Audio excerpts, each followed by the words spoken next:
myself and spend time with myself and have a dialogue with my higher and truer self to be able to love myself. And of course, I need to also take loving action for loving myself.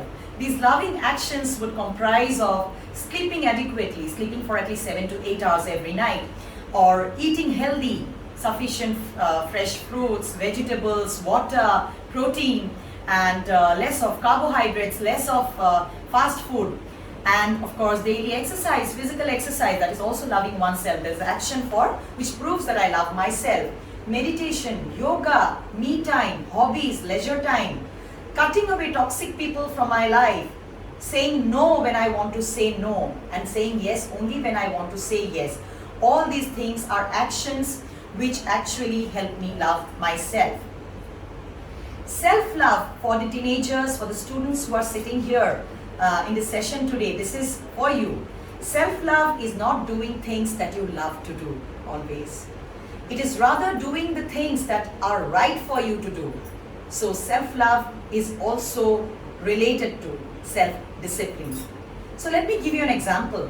A lot of parents come to me, bring their teenage son or daughter to me and tell me that my son is smoking cigarettes, he's tasting alcohol, he's using weed, etc. He goes to late night parties, he doesn't inform us at home, he's demanding for a bike, etc. These are very common problems. Or my son is continuously on the internet playing video games. He's become an addict, he's neglecting his studies too. When I talk to such teenage girls and boys, they tell me, I love myself, this is my life, and I can do what I want to do with my life. Well, this is definitely your life, but you don't love yourself. Because had you loved yourself, you wouldn't have indulged in activities which were detrimental to your physical well-being, emotional well-being, or to your spiritual well-being or social well-being. Remember always that whatever we do, if it enhances our well-being, any kind of well-being, then only it is a proof that we are in love with ourselves.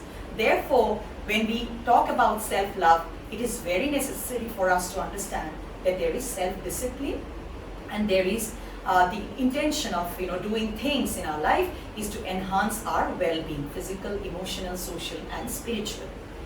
And therefore, we have to understand that to love oneself, there are a few things we have to remember. Number one, we have to stop worrying about other people's opinions.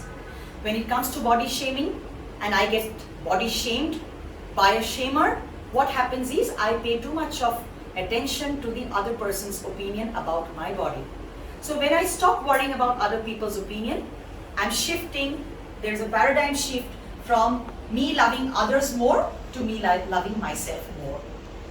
We have to, as we grow up, we have to all, experience that deep anxiety about what other people think of us. Trust me, I have gone through this journey myself. As a child, as a teenager, as a young adult, I did think about, if I do this, what would others think about me and say about me? I did a lot of things in my life when I was very young, only to please others. I never ever believed in those things.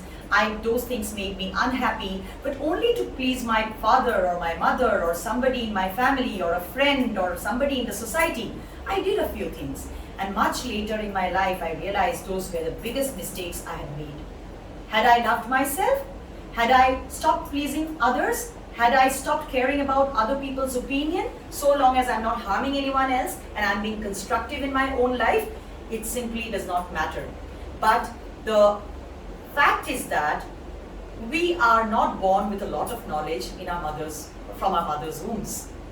Of course, with a very proper, healthy upbringing, disciplining, etc., every parent, if they become aware, they can definitely, teach their children how to be aware of their true self and how to rise above issues like body shaming, etc. But most Indian families, I would say, also families across the world, they are not so much aware even today that if, what is body shaming, how to actually make your child love himself. So these things are still new. We need to build awareness. With the passage of time, we become more and more comfortable with our body. I have become much more comfortable with my body with the passage of time, and all of us have that story. And to love ourselves, as I said, you have to find your best friend within yourself.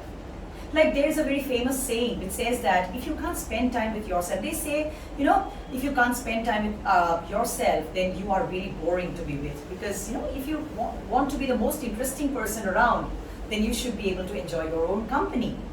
There is a difference between being alone and being lonely. You can be alone, and it is actually, this time can be used as for actually discovering yourself, your inner strengths, and for loving yourself.